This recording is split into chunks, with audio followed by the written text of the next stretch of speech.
दोस्तों, आप लोगों को तो पता ही होगा कि छत्तीसगढ़ और आसपास के राज्यों में गुड़ाखू का सेवन बहुतायत रूप से किया जाता है, खासकर छत्तीसगढ़ में। आज हम आप लोगों को बताएंगे कि छत्तीसगढ़ में इसका उपयोग कब से और क्यों हो रहा है। इससे पहले हम वीडियो में आगे बढ़ें, हमारे चैनल को सब्सक्राइब कर लें ताकि ऐसे रोचक वीडियो आपको सबसे पहले मिलते रहें। चलिए आगे बढ़ते हैं। छत्तीसगढ़ राज्य अपने आप में एक सांस्कृतिक और सुंदर राज्य रहा है। यहाँ के लोग मिलनसार और मेहनती होते हैं। ये उस दौर की बात है जब आज की युग जैसे टूथपेस्ट और ब्रश नहीं हुआ करते थे। करीब 100 साल पहले यहाँ एक विदेशी नाविक आया। तब उसने देखा कि छत्तीसगढ़ के लोग पेड़ की टहनियों से अपना दांत साफ करते हैं। वह नाविक एक व्यापारी था। उसने सोचा कि ये लोग तो हमसे भी अच्छा ब्रश का इस्तेमाल करते हैं। तभी उस नाविक के पास एक नौजवान और एक बूढ़ा आदमी आता हुआ दिखाई दिया। सुबह सुबह का वक्त था। उस नाविक ने उन दोनों से कहा गुड मॉर्निंग, पर वो दोनों आगे जाने लगे क्योंकि उन दोनों को इंग्लिश समझ नहीं आई। फिर वो नाविक बोलता है रुको, वो दोनों रुक जाते हैं। एक टक वो दोनों नाविक को देखते ही रहते हैं। तभी नाविक बोलता है अरे मुझे भी ले चलो, कहाँ जा रहे हो? तभी वो नौजवान बोला नहाने के लिए। पर आप कौन हो? नाविक बोला मैं एक टूरिस्ट हूँ, यहाँ घूमने आया हूँ, पर मुझे बात करने के लिए यहाँ कोई नहीं मिल रहा। वो नौजवान बोला चलो हमारे साथ, आप भी नहा लेंगे और हम लोगों के साथ नाश्ता भी कर लेंगे। नाविक तैयार हो गया। जंगल से होते हुए वो तीनों एक नदी के किनारे पहुँचे। इतने में नाविक उन दोनों से कहा मुझे भी ऐसे स्टिक चाहिए। हंसते हुए नौजवान ने कहा अरे नहीं भैया, इसे स्टिक नहीं दातुन कहते हैं। इससे दांत और मुंह दोनों साफ होते हैं।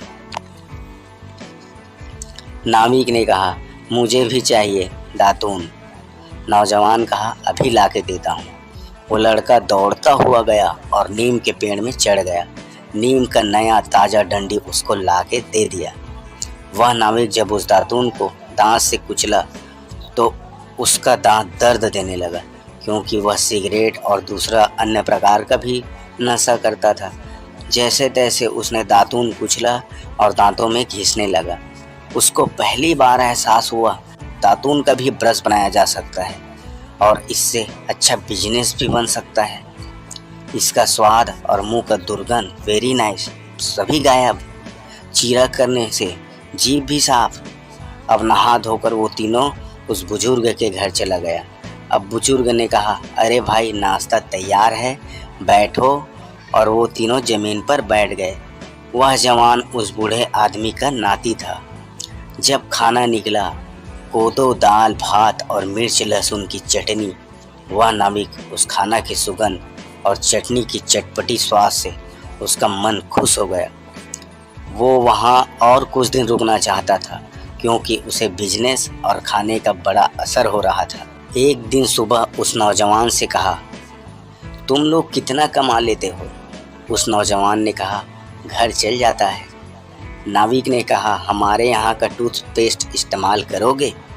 वह नौजवान खुश हो गया।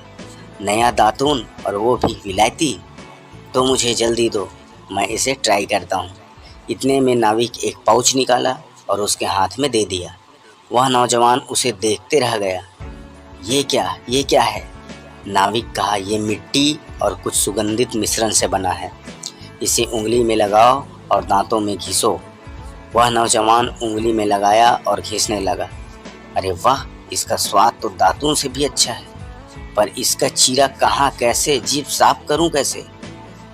नाविक ने कहा जीभ को छोड़ो, दांत देखो चकाचक।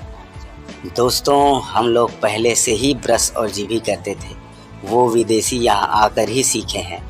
दोस्तों, हमारा वीडियो कैसा लग रहा है लाइक और सब्सक्राइब जरूर करें। वह नौजवान रोज़ वह सूखा पाउडर करता और अपने दोस्तों और गांव वालों को भी देता, क्योंकि वह नाविक उसी मंजन पाउडर का प्रचार प्रसार करने आया था। मगर दोस्तों, उसमें नशीली पदार्थ उस समय नहीं मिलाया गया था। धीरे धीरे उस पाउडर की एक गांव से दूसरे गांव, दूसरे से तीसरे, ऐसे करते करते पूरे छत्तीसगढ़ में फैल गया। धीरे धीरे इसमें बदलाव लाते गया और इसे अलग अलग आकार, अलग स्वाद में बदलते गया। बाद में इसमें तंबाकू का पत्ती मिलाया गया। अब तो इसमें इतना बदलाव आ गया है कि गुड़ एसिड तंबाकू से गुड़ाखू बनाया जाता है और धड़ल्ले से बाज़ारों में बिक रहा है। कई ब्रांड बन गए हैं। हमारी तरफ से आप लोगों से अनुरोध है कि ऐसे नशा, मंजन, गुड़ाखू, सिगरेट से बचें, क्योंकि इससे कई प्रकार की बीमारी हो सकती है। हमारा वीडियो कैसा लगा कमेंट में ज़रूर बताएं और इस वीडियो को लाइक करके चैनल को सब्सक्राइब कर लें, ताकि ऐसे रोचक वीडियो आपको सबसे पहले मिलते रहें। धन्यवाद।